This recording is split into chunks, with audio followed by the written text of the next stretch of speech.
Hi hello ನಮಸ್ತೆ friends, Jose ಗೃಹ ಪಾಕಕ್ಕೆ ನಿಮ್ಮೆಲ್ಲರಿಗೂ ಮತ್ತೊಮ್ಮೆ ಆತ್ಮೀಯವಾದ ಸ್ವಾಗತ.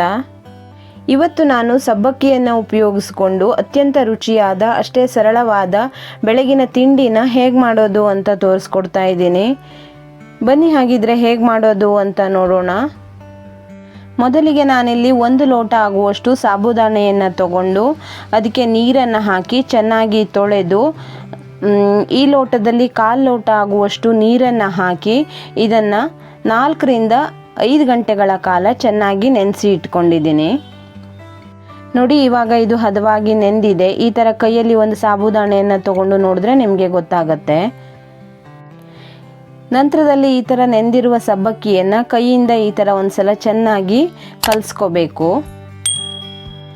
ನಂತರದಲ್ಲಿ ಇದಕ್ಕೆ ಬೇಕಾಗುವ ಪದಾರ್ಥಗಳನ್ನು ಹಾಕ್ಕೋತಾ ಇದ್ದೀನಿ. ಮೊದಲಿಗೆ ನಾನಿಲ್ಲಿ 2 ಈರುಳ್ಳಿಯನ್ನು ತಗೊಂಡು ಚೆನ್ನಾಗಿ ಸಣ್ಣಗೆ ಕಟ್ ಮಾಡಿ ಅದನ್ನು ಹಾಕ್ಕೋತಾ ಇದ್ದೀನಿ. ನಂತರದಲ್ಲಿ ಇದಕ್ಕೆ ನಾನು 3 ರಿಂದ 4 ಹಸಿಮೆಣಸನ್ನು ಸಣ್ಣಗೆ ಜಜ್ಜಿ ಹಾಕ್ಕೋತಾ ಇದ್ದೀನಿ. ಹಾಗೆಯೇ ಸ್ವಲ್ಪ ಕರಿಬೇವು, ಸ್ವಲ್ಪ ಕೊತ್ತಂಬರಿ ಸೊಪ್ಪನ್ನು ಸಣ್ಣದಾಗಿ ಕಟ್ ಮಾಡಿ ಹಾಕ್ಕೋತಾ ಇದ್ದೀನಿ. ಹಾಗೆಯೇ 1 ಕ್ಯಾರೆಟನ್ನು ಸಣ್ಣದಾಗಿ ತುರಿದು ಅದನ್ನು ಕೂಡ ಸೇರಿಸ್ಕೋತಾ ಇದ್ದೀನಿ. ಹಾಗೆಯೇ 1/4 ಚಮಚ ಆಗುವಷ್ಟು ಇಂಗನ್ನು ಹಾಕ್ಕೊಂಡು 1 ಚಮಚ ಆಗುವಷ್ಟು ಜೀರಿಗೆನ ಹಾಕ್ಕೋತಾ ಇದ್ದೀನಿ. ನಂತರದಲ್ಲಿ ಇದಕ್ಕೆ ನಾನು 2 ಚಮಚ ಆಗುವಷ್ಟು ಹುರಿದಿರುವ ಶೇಂಗಾ ಪುಡಿಯನ್ನು ಸೇರಿಸ್ಕೋತಾ ಇದ್ದೀನಿ. ಇದನ್ನು ನಿಮಗೆ ಬೇಕು ಅಂದರೆ ಸೇರಿಸ್ಕೊಳ್ಳಿ, ಬೇಡ ಅಂದರೆ ಸ್ಕಿಪ್ ಕೂಡ ಮಾಡ್ಕೋಬಹುದು. ಆದರೆ ಇದನ್ನು ಹಾಕಿದ್ರೆ ತುಂಬ ರುಚಿಯಾಗಿರುತ್ತೆ. ನಂತರದಲ್ಲಿ ನಾನಿಲ್ಲಿ 1 ಆಲೂಗಡ್ಡೆಯನ್ನು ಚೆನ್ನಾಗಿ ಬೇಯಿಸ್ಕೊಂಡು ಈ ಥರ ಸ್ಮ್ಯಾಶ್ ಮಾಡಿ ಅದನ್ನು ಕೂಡ ಸೇರಿಸ್ಕೋತಾ ಇದ್ದೀನಿ. ನಂತರದಲ್ಲಿ ಇದಕ್ಕೆ ನಾನು 2 ರಿಂದ 3 ಚಮಚ ಆಗುವಷ್ಟು ಹಸಿ ತೆಂಗಿನಕಾಯಿ ತುರಿಯನ್ನು ಸೇರಿಸ್ಕೋತಾ ಇದ್ದೀನಿ.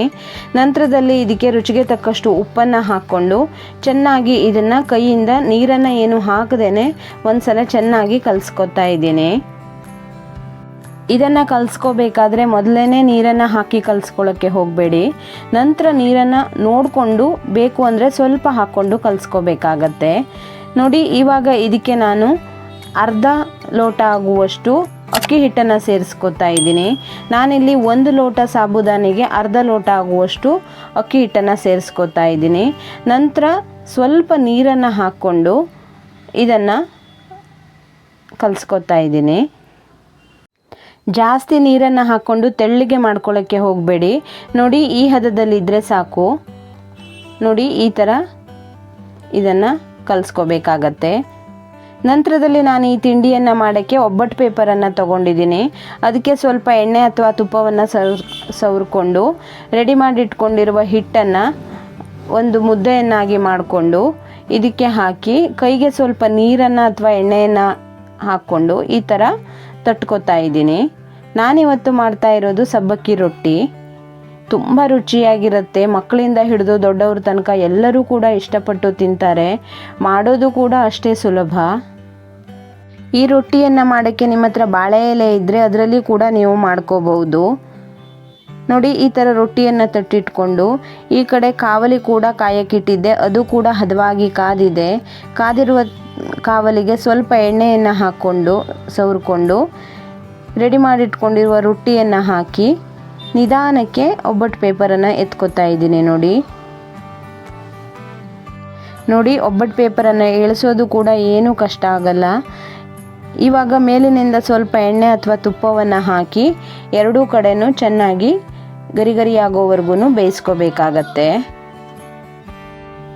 ನೋಡಿ, ಇವಾಗ ನಾನು ರೊಟ್ಟಿಯನ್ನು ತಿರ್ಸಿ ಹಾಕ್ಕೋತಾ ಇದ್ದೀನಿ.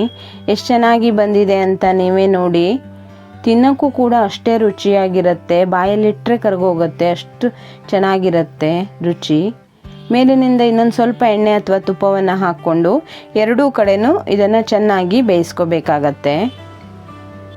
ದಿನಾಲೂ ಒಂದೇ ಥರ ತಿಂಡಿ ಮಾಡೋದಕ್ಕಿಂತ ಈ ಥರ ಡಿಫ್ರೆಂಟಾಗಿ ಏನಾದರೂ ಮಾಡಿಕೊಟ್ರೆ ಮಕ್ಕಳಿಂದ ಹಿಡಿದು ದೊಡ್ಡವ್ರ ತನಕ ಎಲ್ಲರೂ ಕೂಡ ಇಷ್ಟಪಟ್ಟು ತಿಂತಾರೆ. ನೋಡಿ, ಇವಾಗ ರುಚಿಯಾದ ಆರೋಗ್ಯಕರವಾದ ಸಾಬುದಾನೆ ರೊಟ್ಟಿ ರೆಡಿಯಾಗಿದೆ. ಇದನ್ನು ಚಟ್ನಿ ಜೊತೆ ಇಲ್ಲ ಚಟ್ನಿ ಪುಡಿ ಜೊತೆ ಇಲ್ಲ ಮೊಸರು ಜೊತೆ ಎಲ್ಲ ಸರ್ವ್ ಮಾಡ್ಬೋದು. ತುಂಬ ರುಚಿಯಾಗಿರುತ್ತೆ. ಮಾಡೋದಂತೂ ಎಷ್ಟು ಸುಲಭ ಅಂತ ನೀವೇ ನೋಡಿದ್ರಲ್ವಾ. ಖಂಡಿತವಾಗಿಯೂ ನೀವು ಕೂಡ ಒಮ್ಮೆ ಟ್ರೈ ಮಾಡಿ ನೋಡಿ, ಹೇಗಾಗಿತ್ತು ಅಂತ ಕಮೆಂಟ್ ಬಾಕ್ಸಲ್ಲಿ ತಿಳಿಸಿ.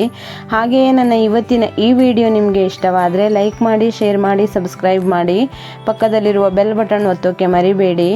ಇನ್ನೊಂದು ರುಚಿಯಾದ ಹೊಸ ಅಡಿಗೆಯೊಂದಿಗೆ ಮತ್ತೆ ಸಿಗ್ತೀನಿ. Thank you.